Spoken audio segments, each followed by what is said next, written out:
여러분, 시장 사람들 사이에서 오래 돌던 이야기가 하나 있습니다. 세상 사람 좋고 착하디 착한 김여사, 평생 국밥 끓이며 남 챙겨주던 사람, 새벽마다 사골 올리고 형편 어려운 손님 와도 먹고 힘내라 하고 먼저 떠주던 사람이었습니다.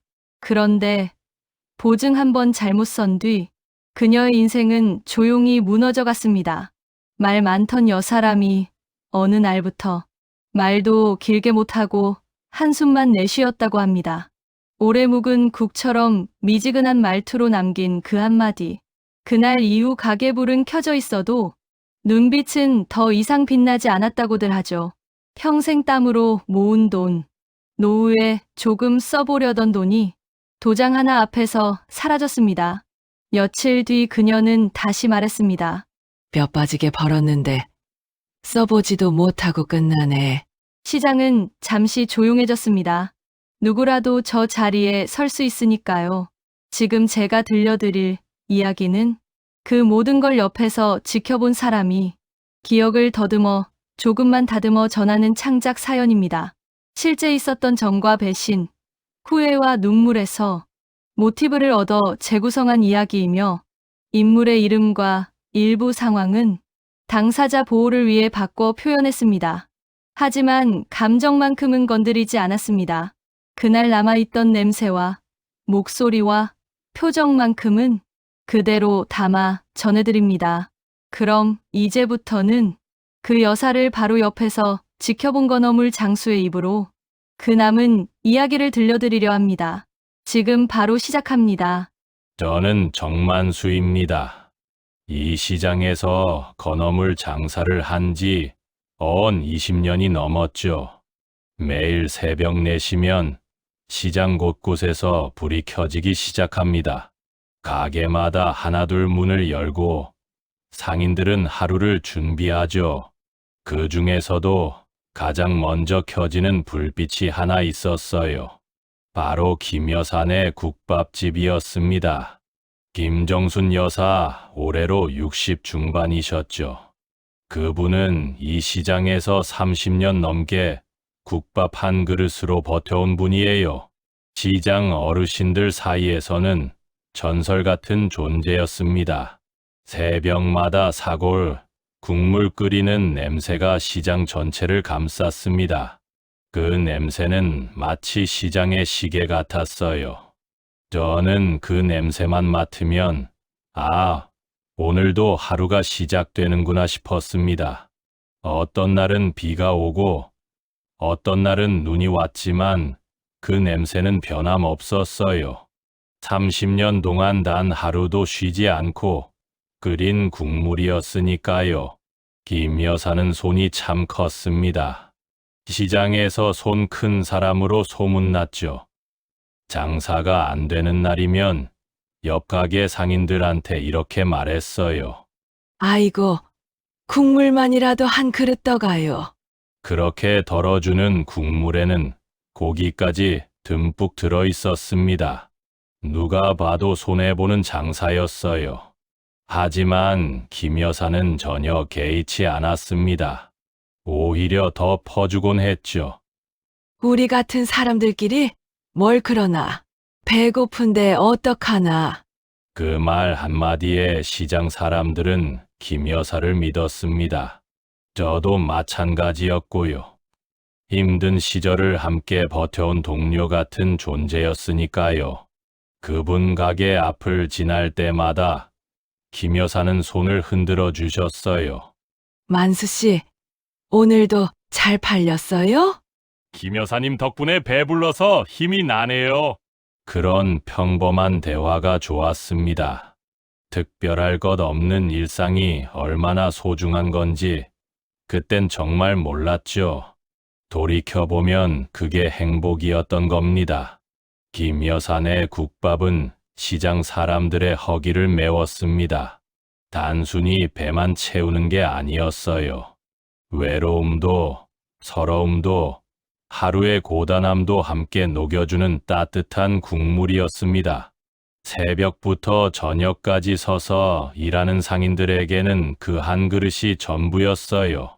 손님들이 떠난 뒤에도 김 여사는 국솥을 닦고 또 닦았습니다. 30년 된 그 국솥이 반짝반짝 빛날 때까지 말이죠. 낡고 오래된 국솥이었지만 김 여사에게는 보물이었습니다.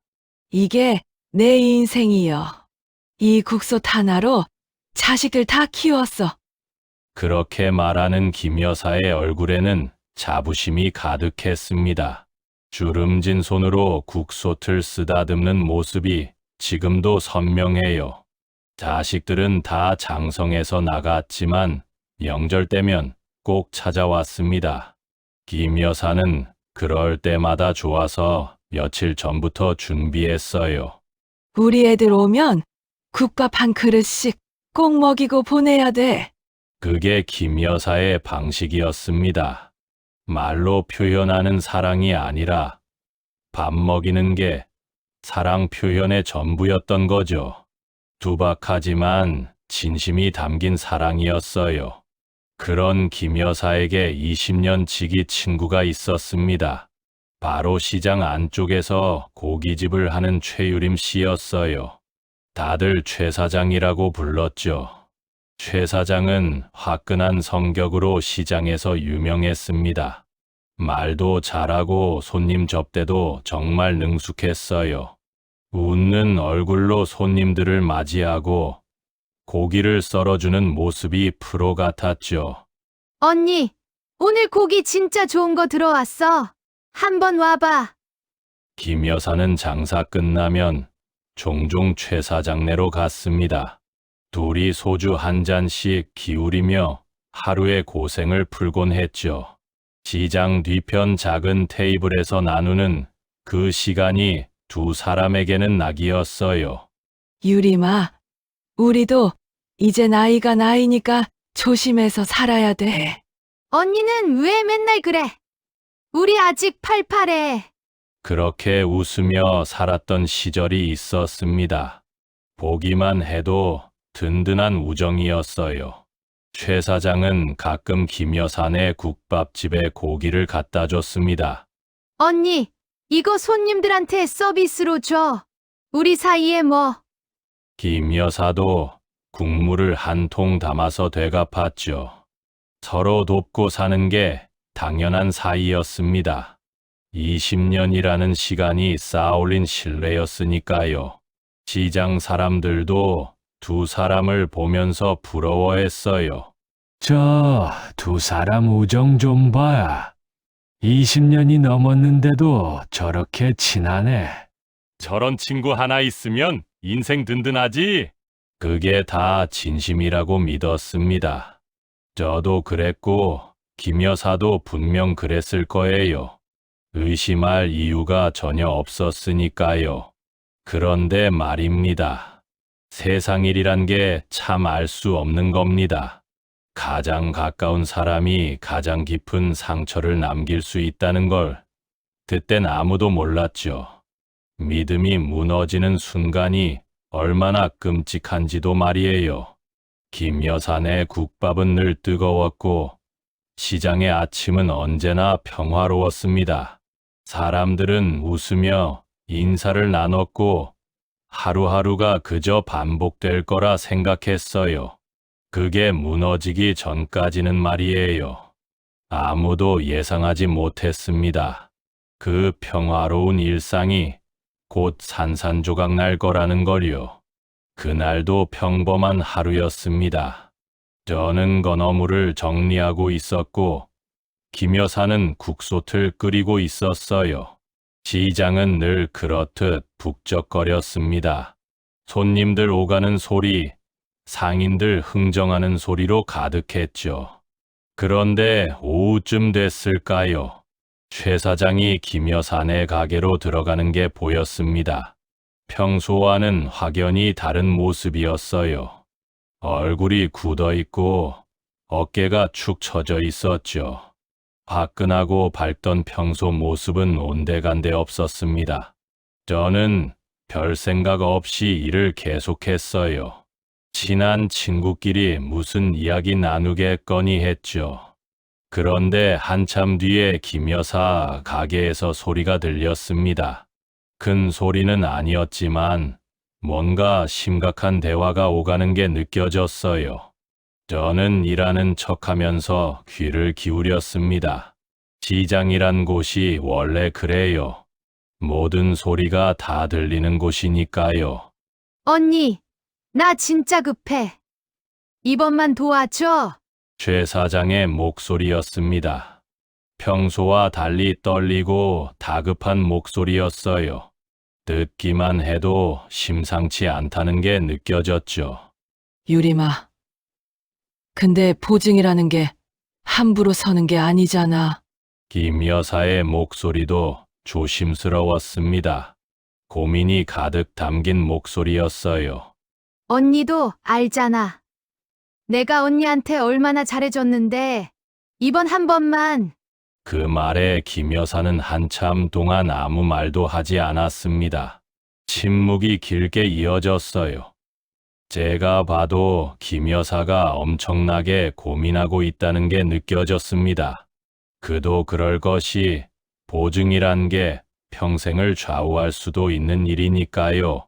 한 번 잘못 서면 인생이 통째로 무너지는 거죠. 말이 있잖아요. 부모 자식 간에도 보증은 서는 게 아니다. 그런데 최 사장은 계속 매달렸습니다. 목소리가 점점 더 간절해졌어요. 언니, 나 정말 다른 데는 없어. 언니밖에 없다니까. 김 여사는 결국 한숨을 길게 내쉬었습니다. 그 한숨 소리가 제 가게까지 들렸어요. 그래. 알았어.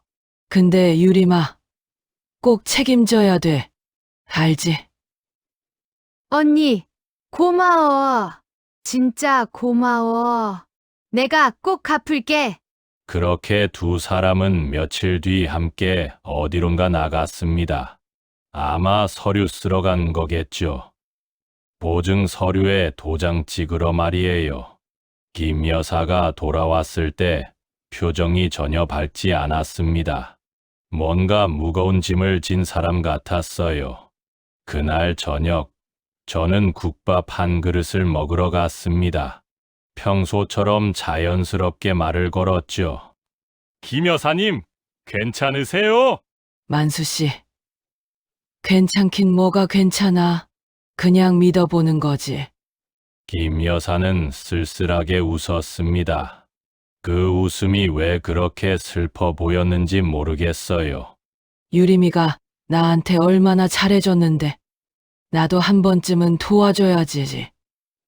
그 말을 듣는 순간 묘한 불안감이 들었습니다.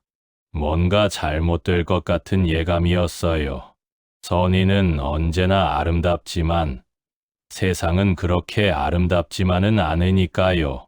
조심하세요, 김 여사님. 보증이란 게 무서운 겁니다. 알아. 만수 씨. 나도 알아. 근데 어쩌겠어. 이미 도장 찍었는걸. 김 여사는 국솥을 저으며 말했습니다. 체념한 듯한 목소리였어요. 그날 이후로도 일상은 계속됐습니다.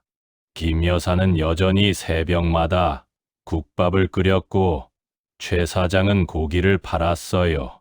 겉으로 보기엔 아무 일도 없는 것처럼 보였죠.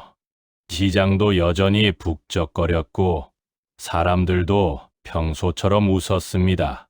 하지만 저는 알았어요. 김 여사의 웃음이 예전 같지 않다는 걸 말이에요. 어딘가 억지로 짓는 웃음 같았습니다.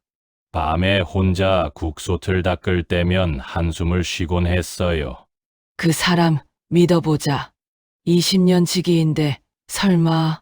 혼잣말처럼 중얼거리는 소리가 제 귀에까지 들렸습니다. 스스로를 다독이는 말이었겠죠. 그 말이 시작이었습니다. 모든 비극의 시작이요. 한 달쯤 지났을까요? 어느 날 아침, 김 여사네 가게 문에 종이 한 장이 붙어 있었습니다. 저는 출근하면서 그걸 봤어요. 빨간 글씨로 선명하게 쓰인 종이였죠. 독촉장이었습니다. 금액이 적힌 빨간 글씨가 아침 햇살에 더 선명하게 보였어요. 제 눈에도 띌 정도였으니 다른 사람들도 다 봤을 겁니다. 김 여사는 그 종이를 황급히 떼어냈습니다. 주변을 두리번거리며 누가 봤나 확인하는 모습이 안쓰러웠어요. 손이 떨리고 있었습니다. 김 여사님! 아, 만수 씨. 아무것도 아니에요. 그냥 실수로 붙은 거. 그렇게 말하며 종이를 구겨 넣었습니다. 하지만 그게 실수가 아니란 걸 저는 알았어요. 김 여사의 얼굴이 창백해져 있었으니까요. 그날 이후로 독촉장은 계속 붙었습니다.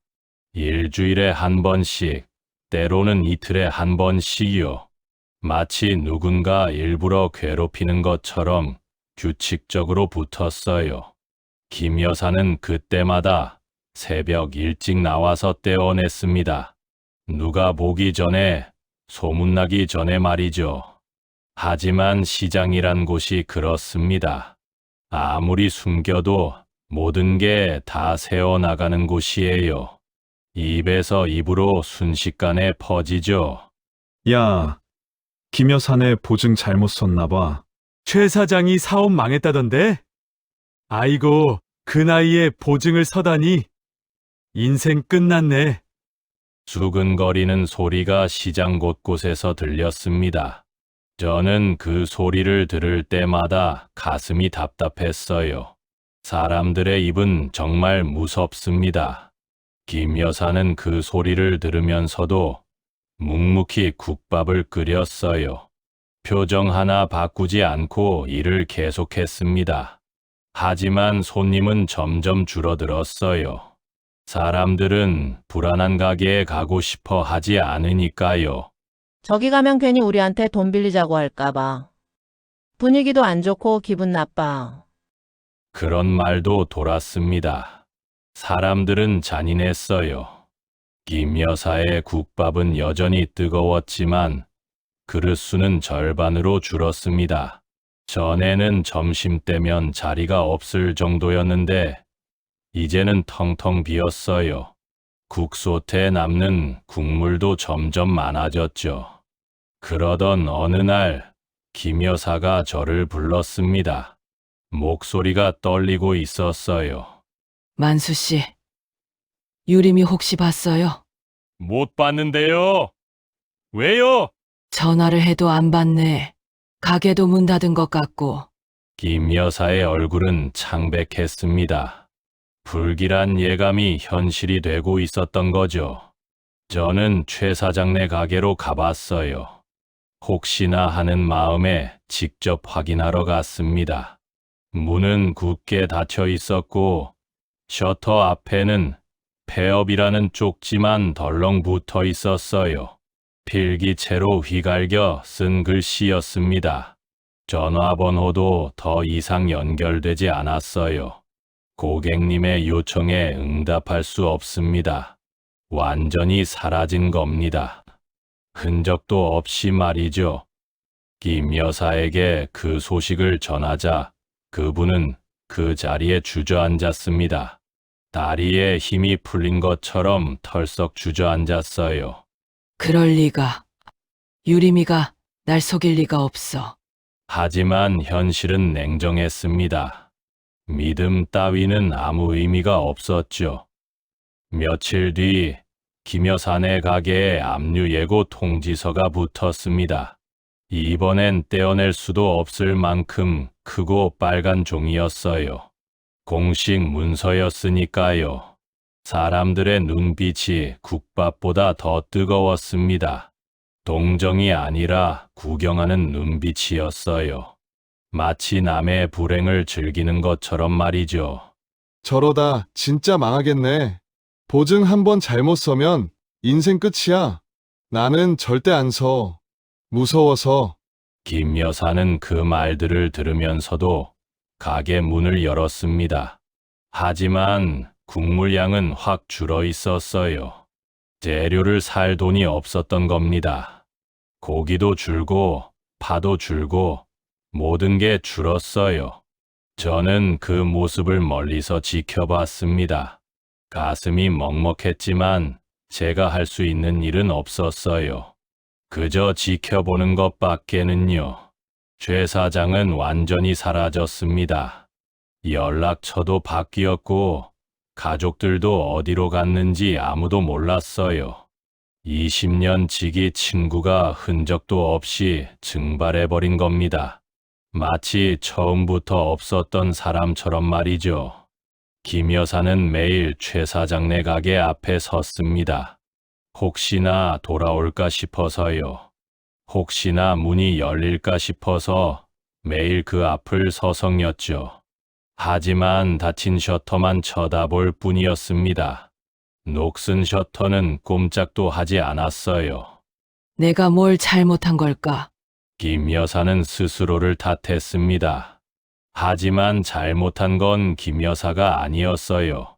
믿었던 사람이, 20년을 함께한 사람이 잘못한 겁니다.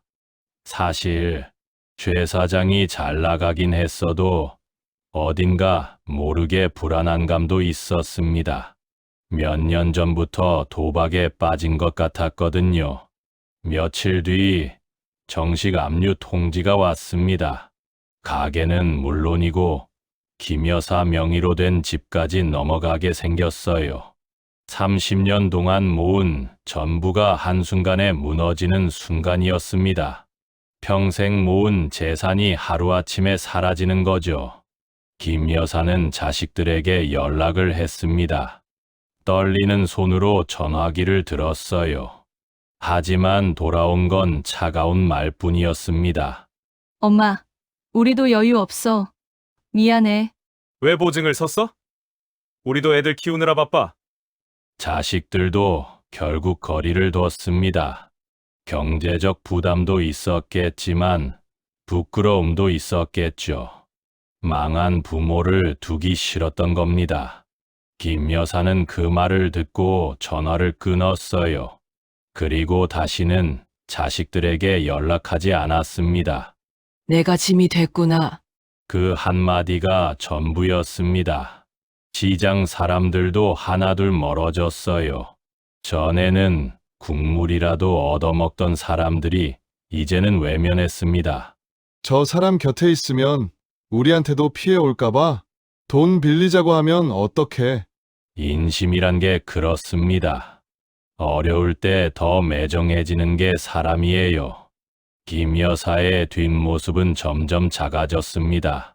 전에는 당당하게 국솥을 휘젓던 분이 이제는 고개를 숙이고 다녔어요. 등이 점점 더 굽어지는 것 같았습니다. 저는 그 모습을 보면서 말을 걸까 망설였어요. 하지만 쉽지 않았습니다. 뭐라고 위로해야 할지 알 수 없었으니까요. 어느 날 저녁, 김 여사가 가게 문을 잠그고 나왔습니다. 평소보다 일찍 문을 닫았어요. 그리고 멀리 사라지는 뒷모습을 봤습니다.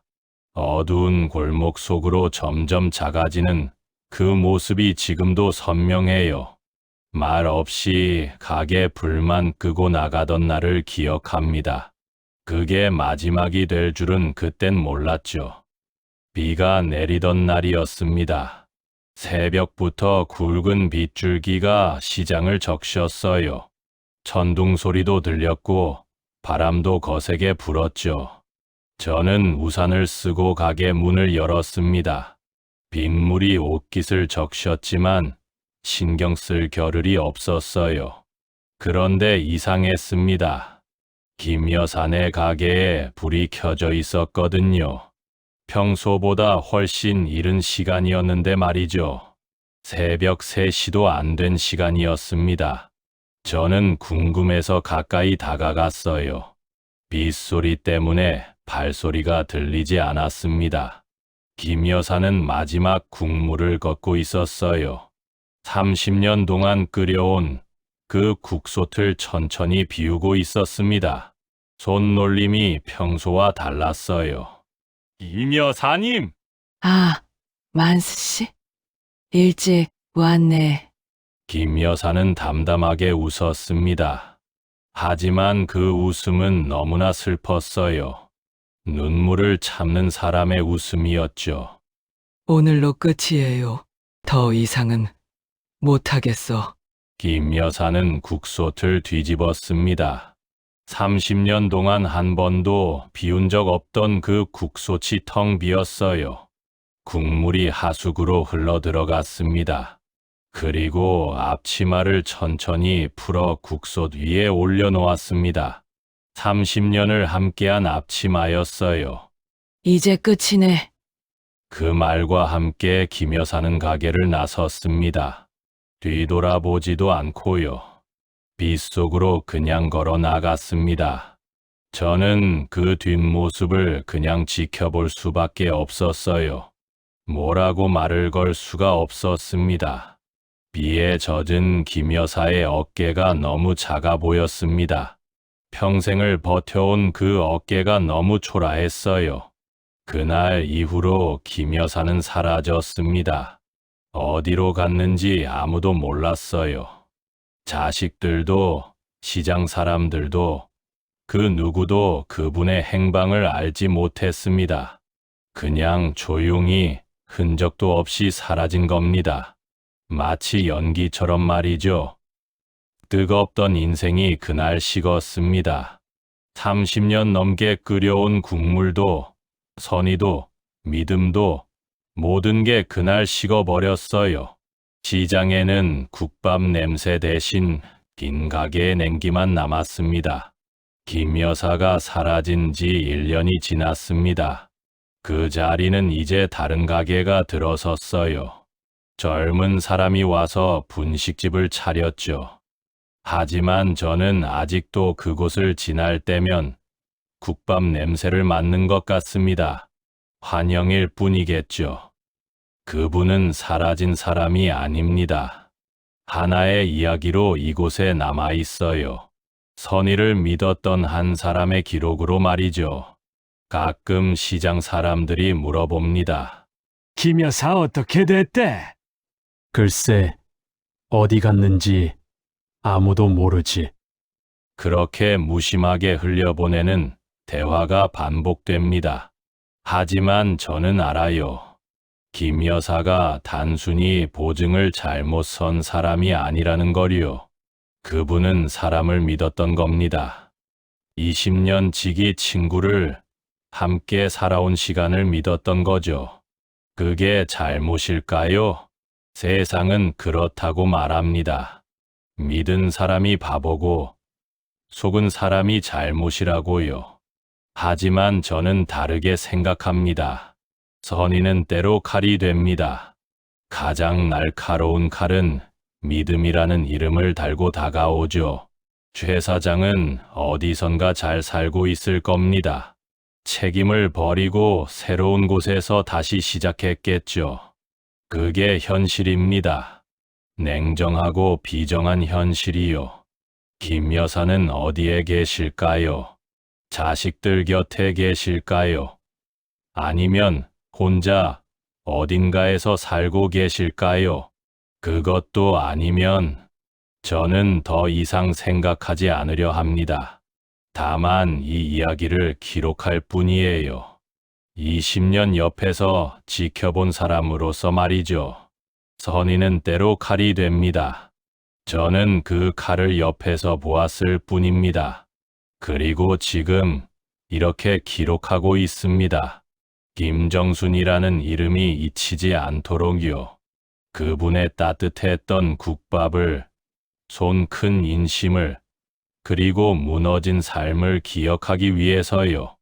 여러분, 김 여사는 잘못이 없었습니다. 20년을 함께한 친구를 믿었을 뿐이에요. 그 믿음이 죄가 될 수는 없죠. 최 사장도 처음부터 나쁜 사람은 아니었을 겁니다. 어쩌면 정말 어려워서 살기 위해서 그랬을 수도 있어요. 하지만 그렇다고 해서 책임을 버리고 사라져도 되는 걸까요? 옆에서 지켜본 건어물 상인 정만수도 괴로웠을 겁니다. 20년을 옆에서 지켜본 이웃이 무너지는 걸 보면서 아무것도 할 수 없었으니까요. 도와주고 싶어도 자신의 생계도 빠듯한 상황에서 무엇을 할 수 있었겠습니까? 그저 지켜보는 것밖에는요. 시장에서는 절대 없어선 안 될 사람 냄새 나는 김 여사님이라 더 마음이 아픈 정만수였습니다. 근데요. 여러분이라면 어떻게 하셨을까요? 친구가 보증을 부탁한다면 서주시겠습니까? 아니면 거절하시겠습니까? 그리고 만약 옆에서 이런 일을 목격한다면 여러분은 어떤 선택을 하시겠습니까? 세상은 참 어렵습니다. 선의만으로는 살 수 없고 그렇다고 냉정하게만 살 수도 없죠. 김 여사의 이야기는 끝났지만 우리의 선택은 계속됩니다. 여러분은 어떤 선택을 하시겠습니까?